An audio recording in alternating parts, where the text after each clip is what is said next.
પિતા થઈ અને જો કોકની સંતાન બની અને જશોદા માતાની લાકડી ખાતા હોય એ મારો ભગવાન છે. આ શું ખોટું? એક વાતની નવાઈ લાગશે, મહાપુરુષની વાણી ચરિત્ર કોઈ સાંભળ્યા નહીં. એક મહાપુરુષ હતા, સંત હતા, આખી જિંદગી એમણે કૃષ્ણ ભગવાનની ભક્તિ જ કરી. શું? અને કોઈનો આશરો સહારો ના રાખ્યો જીવનમાં. આકાશ વૃત્તિથી રહ્યા, મતલબ એ રીતે રહ્યા કે બસ જે ગણો સંસારમાં કૃષ્ણ સિવાય મારું કોઈ નહીં. અને એક જ વિશ્વાસથી એ કોઈ જો ના પૈસા માગે, ના ખાવાનું માગે, ના કશી જ વસ્તુ માગે, બસ એનો વિશ્વાસ કે મારા ભગવાન છે તો મારું પૂરું કરશે, એને ઈચ્છા હશે તો. મારા કોઈની જોડે હાથ લોબો કરવો નહીં.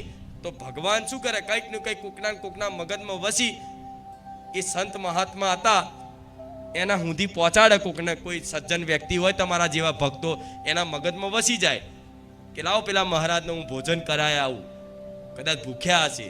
તે સામેથી જાય કે લો મહારાજ ભોજન લઈ લો, સ્વીકાર કરો.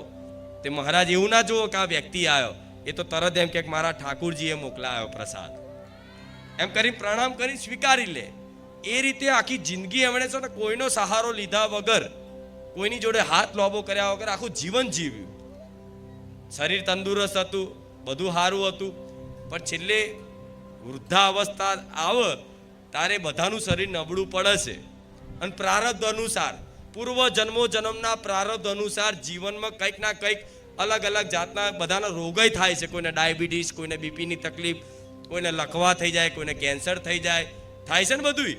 કોઈને આંખે ઓછું દેખાતું થઈ જાય. મતલબ વૃદ્ધાવસ્થામાં બધી પીડાઓ થતી હોય છે. તો એ સંત હતા, એ સાધુ હતા, એ મહારાજ હતા. એ મહારાજને છેલ્લી મતલબ વૃદ્ધાવસ્થામાં 80-85 વર્ષની ઉંમરે એ ખાટલામાં પડ્યા. એમની સેવા કરવા વાળું કોઈ રહ્યું? જેમ કે એમણે આખી જિંદગી કોઈનો સહારો લીધો જ નહીં, એકાંતમાં જ વાસ કર્યો છે. તો છેલ્લે બીમાર પડ્યા છતાંય તે એમનું કોઈ સેવા આ કરવા વાળું રહ્યું? તો છેલ્લે ખાટલામાં પડ્યા છતાંય તે રીબાય, બેઠા પડ્યા રીબાય. છતાંય તે બસ એક જ વાત કે ભગવાન તમે જ મારા છો, તમારા સિવાય કોઈ નહીં. બસ એક જ પ્રાર્થના. અને ભગવાનની પ્રાર્થના નહીં કરી મને સારું કરી આલો. એવા ભક્તો જોયા છે કે જેમણે ભગવાનને પ્રાર્થના નહીં કરી કે આ મારું શરીર સારું કરી આલો.